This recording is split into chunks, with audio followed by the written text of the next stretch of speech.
مسلمان کی زندگی میں دعاؤں کا بہت زیادہ اثر ہوتا ہے۔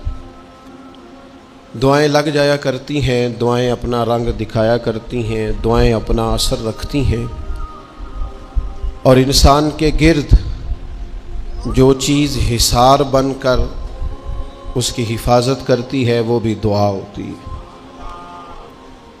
دعائیں کرنی بھی چاہیے۔ نبی کریم علیہ السلام نے فرمایا جو اللہ تعالیٰ سے نہیں مانگتا اللہ اس سے ناراض ہو جاتا ہے۔ دعائیں کرنی بھی چاہیے، دعائیں کرانی بھی چاہیے، اور دعائیں لینی بھی چاہیے۔ معاشرہ جیسے جیسے تیزی کی منزلیں طے کرتا ہے اور جیسے جیسے لوگوں کے ذہن گھٹن کا شکار ہوتے ہیں اور مزاجوں کے اندر جیسے جیسے دین سے دوری واقع ہوتی ہے اور روحانیت سے لوگ جیسے جیسے دور ہوتے ہیں، مختلف قسم کے وسوسوں کا لوگ شکار ہوتے ہیں۔ ایک وسوسہ لوگوں کے دلوں میں یہ بھی پیدا کیا جاتا ہے کہ جب اللہ تعالیٰ سب کی سنتا ہے تو کسی سے دعا کرانے کا کیا مطلب ہے؟ بالکل صحیح بات ہے، بڑی عمدہ اور اعلیٰ بات ہے۔ اللہ تعالیٰ سب کی دعائیں قبول فرماتا ہے۔ اللہ تعالیٰ اپنے ہر بندے پر اپنی شان اور اپنے فضل کے مطابق رحمت فرماتا ہے، اس میں کوئی دو رائے نہیں ہے۔ لیکن قرآن مجید خود فرماتا ہے کہ رب کے کچھ بندے وہ ہیں جو اپنے مومن بھائیوں کے لیے دعائیں کرتے ہیں۔ یہ کسی دوسرے کے لیے دعا کرنا اتنا محبوب عمل ہے کہ اللہ نے اسے قرآن مجید میں بیان فرمایا۔ والذین جاءوا من بعدہم یقولون ربنا اغفر لنا ولإخواننا الذین سبقونا بالایمان، فرمایا وہ جو ان کے بعد آئے وہ عرض کرتے ہیں رب کی بارگاہ میں کہ اے اللہ ہمیں بھی بخش دے اور ہمارے ان بھائیوں کو بھی بخش دے جو ہم سے پہلے ایمان لائے۔ وہ اپنے پچھلوں کے لیے دعائیں کرتے ہیں، اللہ کے حضور عرض کرتے ہیں یا اللہ انہیں معاف کر دے، انہیں بخش دے۔ یہ دعا انہوں نے کسی کے لیے کی، اللہ نے اس دعا کو قرآن مجید کے اندر بیان فرمایا۔ دیکھیے سب کی دعائیں اللہ کے حضور قبول ہوتی ہیں، لیکن کچھ زبانیں ایسی ہیں جو رب کریم کو پیاری بہت زیادہ ہیں۔ حدیث صحیح میں موجود ہے، نبی پاک علیہ السلام نے فرمایا، رب فرماتا ہے جب بندہ کثرت نوافل کے ذریعے میرے قریب ہو جاتا ہے تو وہ پھر اتنا قریب ہو جاتا ہے، اتنا قریب ہو جاتا ہے کہ میں اس کی زبان بن جاتا ہوں، جب بھی وہ سوال کرتا ہے میں اپنے فضل سے اسے عطا کرتا ہوں۔ بخاری مسلم دونوں میں موجود ہے۔ اب ایسی زبانیں جن کو اللہ تبارک و تعالیٰ کی بارگاہ سے یہ اذن مل گیا، کثرت عبادت، کثرت نوافل، زہد، ورع، تقوی، کہ اللہ کے حضور جب وہ عرض گزار ہوتے ہیں تو مالک ان کی دعائیں قبول فرماتا ہے۔ تو اب اگر کسی کو کسی ایسی زبان کی خبر آئی اور اس نے جا کے اس سے دعا کرائی اور اللہ نے اپنے فضل سے اس بندے پر رحمت کر دی اور دعا قبول ہو گئی، تو بتائیے حرج والی بات کیا ہے؟ اب اس پر بھی وسوسہ ہے کہ اللہ سب کی سنتا ہے، آپ نے فلاں کو دعا کے لیے کیوں کہا؟ اس پر بھی وسوسہ ہے۔ روحانی دنیا سے لوگوں کو دور کرنے کے لیے، اللہ کے نیک بندوں سے دور کرنے کے لیے، وہ لوگ جو مالک کریم کے قرب والے ہیں، جن کو قرآن مجید نے اولیاء اللہ کہا ہے، ان سے لوگوں کا رشتہ کمزور کرنے کے لیے ایک نیا رنگ، ایک نئے انداز میں بات کہ اللہ سب کی دعائیں قبول کرتا ہے، تم دعا کرانے جا رہے ہو، تم نے فلاں سے کہا میرے لیے دعا کرنا، تم نے فلاں بزرگ سے کہا میرے لیے دعا کرنا۔ تو میرے بھائی یہ تو بڑی آسان سی سادی سی بات ہے۔ اچھا یہ بھی ضروری نہیں کہ جو دعا کرا رہا ہے وہ کوئی کمزور ہی ہو، وہ گناہگار ہی ہو اور وہ کسی نیکوکار سے ہی کہے کہ میرے لیے دعا کرنا تو تبھی بات بنے گی۔ بعض نیک بھی کہہ دیتے ہیں اور اس سے کہہ دیتے ہیں جو درجے میں ان سے کم ہوتا ہے۔ کیا حضرت امام جعفر الصادق رضی اللہ تعالیٰ عنہ نے کہا نہیں حضرت داؤد طائی سے کہ میرے لیے دعا کرنا؟ کیا کہا نہیں بعض اساتذہ نے شاگردوں سے کہ دعا کرنا؟ کیا کہا نہیں کہ بعض مشائخ نے مریدوں سے کہ میرے لیے دعا کرنا؟ بھائی کیا بیٹا اپنے باپ کے لیے دعا نہیں کرتا؟ کیا بیٹیاں بیٹے ماں باپ کے لیے دعا او سنو نا یار، اس سے بڑی میں آپ کو بات کیا سناؤں، بخاری مسلم میں موجود ہے، حضرت عمر فاروق رضی اللہ تعالیٰ عنہ عمرہ کرنے جا رہے تھے، اللہ کے پیارے رسول، رسول رحمت، محبوب رب اکبر صلی اللہ تعالیٰ علیہ وسلم نے فرمایا عمر میرے بھائی ہمیں بھی دعاؤں میں یاد کرنا۔ اب بتاؤ اس سے بڑی مثال کہاں سے لائیں؟ حضرت عمر سے نبی کریم علیہ السلام نے کہا عمر میرے بھائی ہمیں بھی اپنی دعاؤں میں یاد رکھنا۔ تو اگر حضور جناب عمر سے کہہ سکتے ہیں دعا کرنا، مجھے بتاؤ حضور کو ضرورت ہے جناب عمر کی دعا کی؟ یہ کس لیے کہا؟ یہ اس لیے کہا کہ ہمیں سمجھ میں آ جائے کہ کچھ لوگوں سے دعا کرا لینی چاہیے، کچھ لوگوں سے دعا کرا لینی چاہیے، بس اس سے زیادہ جملہ نہیں کہوں گا، کچھ لوگوں سے اپنے حق میں کچھ کہلوا لینا چاہیے، کوئی گواہی اپنے حق میں کرا لینی چاہیے، فائدہ ہوتا ہے، اس کا نفع ہوتا ہے، اس میں بڑے راز مضمر ہوتے ہیں، اس میں بڑے عقدے کھل جایا کرتے ہیں، اس میں بڑی آسانیاں ہو جاتی ہیں۔ میرے عزیز نبی پاک صلی اللہ تعالی علیہ وسلم نے فرمایا جناب عمر سے میرے لیے، حضور فرماتے ہیں اللہ کے کچھ بندے ہیں اگر وہ قسم کھا کے کہے نا یا اللہ ایسا کر دے، یہ بخاری مسلم دونوں میں موجود ہے، وہ قسم کھا کے کہے نا لو اقسم علی اللہ لا ابرہ، وہ اگر قسم کھائیں تو رب ان کی قسم بھی پوری فرما دیا کرتا ہے۔ اور میرے بھائی محبت کے لیے دل ڈھونڈ کوئی ٹوٹنے والا، کوئی جگہ ایسی تلاش کر جہاں سے دعا مل جائے، جہاں سے کرم ہو جائے، جہاں سے عطا ہو جائے، جہاں سے اللہ کا فضل ہو جائے۔ اور پھر ہمیں بھی چاہیے ہم دعائیں دیتے رہیں، ماں باپ کو چاہیے اولاد کو دعائیں دیتے رہیں، اساتذہ کو چاہیے شاگردوں کو دعائیں دیتے رہیں، مشائخ کو چاہیے عقیدت مندوں کو دعائیں دیتے رہیں، بہن بھائیوں کو چاہیے ایک دوسرے کو دعائیں۔ چلیں آپ آمین کہیں۔ اب آپ نے انکار نہیں کہ سارے دعا مانگے، یا اللہ ہمارے بھائیوں کو ہم سے زیادہ عطا فرما، یا اللہ بھائی کو ہم سے، یا اللہ بھتیجوں کو زیادہ عطا فرما، بھانجوں کو زیادہ عطا فرما، اللہ محلے داروں کو زیادہ عطا فرما، پڑوسیوں کو زیادہ عطا فرما۔ یہ مانگو نا دعائیں، اس میں بھلا ہے، اس میں نفع ہے۔ اب جنہوں نے پریشان ہو کے آمین کا ہے وہ خوش ہو جائیں گے۔ نبی پاک علیہ السلام نے فرمایا جو دعا تو کسی کے لیے مانگتا ہے اللہ پہلے تیرے حق میں قبول فرماتا ہے۔ لوگ خوش ہو گئے آپ لوگ۔ او بھائی دعا مانگیں کسی کے لیے، بد دعا نہیں کرنی، کسی کے لیے بھی بد دعا۔ ہمارے ہاں نا ایک بہت بڑا طبقہ جذباتی لوگوں کا ہے۔ ہمارے ایک استاد کہا کرتے تھے جذباتی لوگوں سے دوستیاں نہیں کرنی چاہیے، جذباتی لوگوں سے تعلقات نہیں بنانے چاہیے، اس لیے کہ جس بندے کا اپنے اوپر کنٹرول ہی نہیں تو وہ کسی کے حق میں کیا کرے گا۔ وہ کہتے تھے جذباتی لوگوں سے بچو۔ او بھائی ہم بڑے جذباتی ہو جاتے ہیں، ذرا سی شدت آئی نہیں گھر میں لڑائی، اور لڑائی بھی کس سے؟ گھر والی سے، بد دعائیں شروع کر دی، اپنے آپ کو بد دعائیں دے۔ لڑائی کس سے ہو رہی ہے؟ بہن بھائیوں سے، بد دعائیں شروع کر دی۔ ماں باپ سے لڑائی ہوئی، بد دعا دے رہے، اور بڑی بڑی تلخ ہو کے، بڑی بڑی سخت ہو کے۔ او بھئی آپ کیوں ایسے جملے کہتے ہیں، کیوں سخت لفظ بولتے ہیں؟ صحیح مسلم میں حدیث ہے، نبی پاک علیہ السلام نے 3 چیزوں کا نام لے کے فرمایا نہ اپنے آپ کو بد دعا دینا، نہ اپنی اولاد کو بد دعا دینا، نہ اپنے مال کو بد دعا دینا۔ ایسا نہ ہو کہ جب تم وہ دعا کر رہے ہو تو وقت قبولیت کا ہو۔ کبھی بھی اپنی اولاد کو، اپنے آپ کو، اپنے اموال کو بد دعا نہ دو۔ کیوں ایسے جملے بولتے ہو؟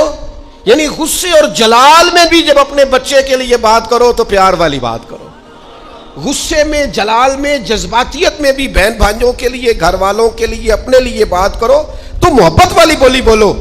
کبھی بھی اپنے لفظوں کو سخت نہ کرے۔ ہمارے ہاں 1 منٹ لگتا ہے، لوگ کہتے ہیں اللہ کرے میں مر جاؤں، اللہ کرے میں تباہ ہو جاؤں، اللہ کرے میں۔ او بھائی تو ٹھہر جا، اللہ تعالیٰ نے زندگی تجھے اپنے فضل سے عطا فرمائی ہے، تجھے کیا مصیبت بن گئی ہے، تو کہاں سے نکلا ہے، تو کہاں پہنچ گیا ہے، تو کیسے کہتا ہے میں مر جاؤں؟ تو اپنی جان کا مالک ہی نہیں۔ تو مالک ہوتا تو اپنی مرضی کے خاندان میں پیدا ہوتا، اپنی مرضی کی تاریخ کو پیدا ہوتا، اپنی مرضی کے ملک میں پیدا ہوتا۔ تو اپنی جان کا مالک ہی نہیں۔ مالک تو وہ ہے جس نے اپنی مرضی کی جگہ پہ پیدا کیا ہے، اپنی مرضی کا وقت دیا ہے۔ تو کیسے کہتا ہے میں مر جاؤں؟ نہیں، تو مر سکتا، اپنی مرضی سے مرے گا تو خودکشی حرام ہے،